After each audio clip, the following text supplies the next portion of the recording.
What is up, my tricksters? It's your friendly neighborhood Yu-Gi-Oh superhero back again with a discussion video of all things. So I've been doing some thinking, and there's like two archetypes and a missing one for discussion videos I've been wanting to talk about for a while. So today's video, if the title didn't give it away, obviously, is we're going to be talking about why the vampire deck just doesn't really work the way it should. I'm going to use the vampire cards and kind of show you what I'm talking about, because I'm sure that's kind of an ominous title. So you're like, huh? What do you mean the vampire cards don't work right? I'm going to explain. All right. Like the way I'll get into it in just a minute. Before we get into that, though, I need to remind you guys, if you want to support the channel, the two best ways to do that at the moment are with my your playmat link, so you guys can get your own custom sleeves, and my merch store. You guys can check that out. You can get artwork with Frank. You can get your own symbol with the trickster symbol on it. It's on shirts. It's on masks and a few other things. So make sure you check that out. And I got a few other art pieces in there. Should I make some vampire art? Guys, let me know in the comments below if you want me to make something vampire-y. I'll do it. I'll make some Yu-Gi-Oh vampire art. Like I could easily recreate a Dracula poster from any like of the Bram Stoker's Dracula movies or something, and then like put a Yu-Gi-Oh vampire in there instead. If you'd like to see something like that, let me know. Anyway, guys, let's get into the meat and potatoes of this video. First and foremost, like I think the best place to start is, like, obviously there are some cards that I think are well designed, and that is like Familiar and Retainer. The thing that I think that this deck is missing, the first thing that it was missing, is that these monsters needed to be more refined. The idea is Retainer and the Familiar are representing vampires in their, because in the lore of vampires, in some cultures, vampires could turn into animals, usually as a escape tactic or as a way to blend in and not get noticed, that kind of thing.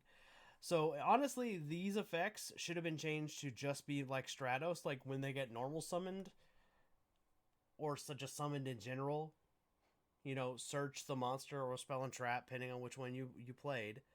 And then I think that these guys should have had a hard once per turn effect included in, that they could have tagged out into a vampire from the deck. So the idea was like, you normal summoned Retainer and Familiar, you tagged out into Curse, Lord, Baron, Vampire, Vamp, or whatever. Honestly, I think it would just be, to be fair, the best way to ferretize that rule so it wouldn't be too broken is these guys would have, like, into anything like level 5 and 6. That way it wasn't too broken. Because, like, we're fixing the vampire archetype here, basically, is ultimately what we're getting at. Because in my opinion, the vampires don't work the way they should. That's the first thing that I think that I would fix. And there are, like I said, there are cards I think that are well designed and work great. Vampire Froline, Vampire Domination. These cards, a lot of the Exceeds have really good niche effects in there that I think are useful, like Vampire Sharidan and Vampire Zombie, or the Zombie Vampire, or the Undead Vampire, as we've got it here in the OCG for Edo Pro. They have effects where it's like, oh, that you can ignore the level if that monster is an opponent's monster owned by the opponent, and you just get to treat it as the appropriate level. That's kind of a cool trick, right? And in the early days of the vampires, when the only ones we had were these four, Konami really hit something. And Patron of Darkness isn't technically a vampire. I know this. It's just, we're just including it because it has a vampire-based power, and its artwork is depicting a vampire. So that's the only reason why we're including it. But anyway, and obviously you'll see some that are vampire in like a lore only, like Shifra Slate, or however you say this snake lady thing here. Anyway, point being is Vampire Baby, like, if it destroys a monster in battle, you get to bring that monster back. Now, that wasn't all that great effect back in the day, because obviously, how are you going to get it off without, like, using a lot of resources to make the Vampire Baby stronger? But this effect is something that I've been thinking about, like, in the game, that more vampire cards should have had this effect built in. That's the one of the other the things that I think that needed to be more included is because if a vampire kills something, it should be able to bring it back to your side of the field. Now, I would make a rule, like put in some stipulation, says each vampire can only have one bring back an opponent's monster one time this way at a time. So, like for example, let's say if we had more monsters with this effect in there, right? This, like for example, if Vampire Baby killed a vampire, killed an opponent's monster, brought it back as a vampire. Until that monster goes away, they cannot use the effect to bring back another defeated monster. You know what I mean? That would include a stipulation across the board on that. So I would have more of these level 5 and 6 and up vampires having that ability brought in, and then of course including the ability for them to count as a vampire. Like, have you guys noticed that none of these guys have that particular stipulation in any of their effects? Like, yes, there are tons of these guys who bring back opponents' monsters under various restrictions and circumstances, but none of them bringing them back as a vampire. That's the kicker to me, and that's the point that I'm getting at. That's one of the big things that the vampire archetype I think is really missing, is it should be able to bring back defeated opponents' monsters and have them also count as a vampire. Now I know you're thinking, well, why would I bother with that? Well, one of the other solution, that way, like things like vampire domination could work with monsters that aren't necessarily vampires, and it's just kind of one of the things that's missing from this whole archetype. Konami has completely, they have included so much lore of the vampire in here. They've hinted at Vlad the Impaler with Red Baron and Shadow Vampire and Vampire Bram. These cards are literally like hints at Vlad the Impaler, and they got a tons of other like vampire lore that they're hinting at from various fictions. Some they own, and some that are like just hey, this is kind of an homage to Dracula. So and I think that's cool. Also, another thing that they're missing is they need to, and one of the other reasons I'm including Patron of Darkness in here is one of the things is vampires feel like they should be a much more of a control deck than they are.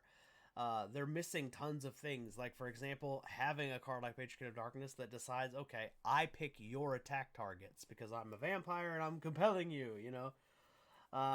The other thing that they're missing is they're missing a key element here, is their vampire's weakness, which is the sun. I think that vampires should have had a problem with light monsters because light like the sun, you know what I mean, like sunlight. So that would have been a really great stipulation to have in here. And then one of the other things is that the vampires don't play on, which Konami started to, but then they never refined it with Vampire Lord and Vampire's Curse, is the ability to resurrect, because there's a lot of fiction out there that vampires could come back like under a full moon with like a wolf howling in the distance, or they may have there's all sorts of like legends out there, basically, is what I'm getting at here. Where like if a vampire died under specific circumstances, they could come back. And they really kind of did that with Curse and Lord, and they never refined it. Like, there's not a better version of these two guys that's like, if I'm destroyed under any circumstances, as long as it's not by a creature of light, I could come back in the next turn. And have that constant recurring thing. That should have been a theme with the vampires. Like, I'm dead, but I'm not dead. Also, these guys don't have their own monster reborn. Like, I know zombies have their specific Monster Reborn with the Book of something or other, Taiyu, I think, or something like that. But the point or Book of Life. But the point that I'm getting at is like vampires don't have their own thing like that. Like the vampire deck is very heavily supplemented by generic zombie support, and I think that's just a crying shame. So the big things that we're missing here is we're actually missing more effects that are like compulsion, which is a vampire power. We're also missing more abilities that are, bringing things back and opponents' monsters back and having them count as vampires. And I think that there are a bunch of effects in the vampire archetype that could have been refined, that could have been made better from the get-go, especially things like, you know, hinting at the lore, like having familiar and retainer being the forms of vampires in their animal forms, and then having them turn back into their human-esque forms. Anyway, guys, let me know what you think. This is just my little like theorio about how the vampire deck should have worked in the first place. I think Konami started off on the right path with some of the cards, like I said, especially with the big four: Vampire Baby, Patron of Darkness, Lord, and Curse. I think like Konami really had the right idea about how vampires should work at first with those four cards, and then they just kind of like, I don't know, maybe they were looking for a way to balance, or they just didn't want vampires to be a really good one because maybe that was too cliche. I guess I don't know what Konami was thinking. But yeah, that's just my 2 cents. I think that they're really missing the ability to bring things back as vampires, and then having more spells and traps that really benefit from having a vampire on the field. I think that's the route they should have taken with vampires. Let me know what you guys think in the comments below. I want to start a conversation about this, and I also have 2 other videos like this kind of planned later on in the future. I want to talk about how I think zombies need to be reworked, like as like generic zombies. And I also have you noticed there isn't a werewolf archetype yet? Let me know if you guys want those conversations to happen. I'm very curious what you guys would think about that. I may still make them anyway, just because that's just more of my fun brain mixing with the lore of Yu-Gi-Oh! Anyway, guys, let me know what you think again in the comments below. And if you're new here, please consider subscribing. I am literally trying to get to that 10,000 mark, because I think it'd be really cool if I was able to just go from this bitty like 1,000, 1,200 number to like 10,000 by the end of the year. And I think you guys can help me get there. So do me that solid. Like the video if you like the video, and share it with all your friends. I literally want to see how far I can get this. I'm really going for that 10,000 mark campaign. I really want to hit it, and I need you guys' help. So, I will catch you guys in the next one. Peace.